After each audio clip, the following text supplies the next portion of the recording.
అంతకుముందు ఎలా ఉంది, ఇప్పుడు ఎలా ఉంది? అంటే 2014 నుంచి 19 వరకు టీడీపీ ప్రభుత్వం ఉన్నప్పుడు కళాకారుల్ని చాలా బాగా ఆదరించారు.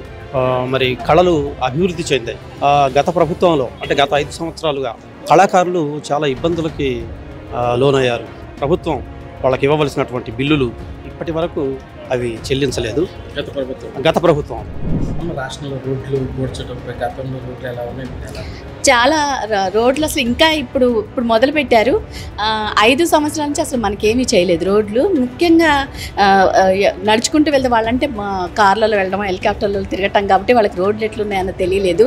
ప్రతి రోడ్డు గుంటలమయం, ప్రతి సందు గుంటలమయం ఇప్పుడు మొదలు పెట్టారు. నిజంగా అభినందించే విషయం. ఎందుకంటే మెయిన్ అదే బండ్ల మీద వెళ్తుంటే చాలాసార్లు పడడం, కార్లు యాక్సిడెంట్లు అవటం, ఇవన్నీ దీని రోడ్లు గుంటలు పడటం వల్లనే జరిగింది. ఇదంతా పూడుస్తుంటారు. నిధులు ఎటువంటి ఏమైనా తీసుకొచ్చేది? భారతదేశం అంటేనే కళలకు ప్రసిద్ధి అండి. అందులోనూ మన తెలుగు జాతి గర్వకారణం ఎన్టీ రామారావు గారు ఒక కళాకారుడు. ఎంతో కళలకు ప్రసిద్ధైన మన తెలుగు జాతికి ఈరోజు కళాకారులు అంతరించిపోయే పరిస్థితి లాస్ట్ 5 yearsలో మనం చూసాం. చంద్రబాబు నాయుడు గారు ఈరోజు నన్ను క్రియేటివిటీ అండ్ కల్చరల్ కమిషన్ చైర్మన్గా వేయడం కానివ్వండి, గుమ్మడి గోపాలకృష్ణ గారిని నాటక అకాడమీ చైర్పర్సన్గా నియమించడం కానివ్వండి, వీటన్నిటిలో కూడా మేమందరం ఖచ్చితంగా కీ రోల్ తీసుకొని కళాకారుల్ని, కళల్ని, సంస్కృతి సాంప్రదాయాలని కూడా ముందుకు తీసుకెళ్లే ప్రయత్నం ఖచ్చితంగా చేస్తాం. ఎందుకంటే ఫస్ట్ నుండి చంద్రబాబు గారు, తెలుగుదేశం పార్టీ, రామారావు గారు కళాకారులు. ఆయన గారు వచ్చినప్పుడు కళారంగాలకి, కళాకారులకి, కళా సమస్యలకి ఎంతో సేవ చేశారు. ఆంధ్ర రాష్ట్ర ముఖ్యమంత్రి నారా చంద్రబాబు గారికి మా కళాకారులందరి తరఫున నేను ధన్యవాదాలు తెలియజేస్తున్నాను. మరి చంద్రబాబు నాయుడు గారు వచ్చిన తర్వాత నేను గొడవలు తగ్గినాయండి. అంతకుముందు తాగి గంజాయి అని తాగి చిన్నపిల్లలు కూడా గంజాయి తాగి ముందు గొడవలకు ముందు వచ్చేవాళ్ళు. ఇప్పుడు ఆ గొడవలు లేవు, హ్యాపీగా ఉంటున్నారు, పని చేసుకుంటున్నారు. ఈ ఎంటవా ఇవన్నీ ఆటోమేటిక్గా అయ్యి సెట్ అయిపోయాయండి. వచ్చిన తర్వాత కళాకారులకు ఒక పండగ వాతావరణం నెలకొంది. ఎందుకంటే గత ప్రభుత్వంలో కళాకారులను ఎవరు పట్టించుకోవాలి.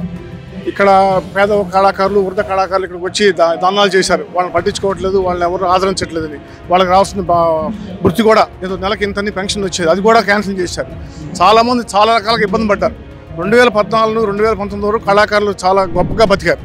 మళ్ళీ ఆ పరిస్థితి రావాలని చంద్రబాబు నాయుడు గారు వచ్చారు కాబట్టి కళాకారులను ఆదుకుంటారని, మళ్ళీ పాత రోజులు పునర్వైభవం మళ్ళీ వస్తాయని, చంద్రబాబు నాయుడు గారు మళ్ళీ పెన్షన్లు పెంచాలని నేను మనస్ఫూర్తిగా కోరుకున్నా. నా పేరు ప్రవల్ శ్రీనివాస్.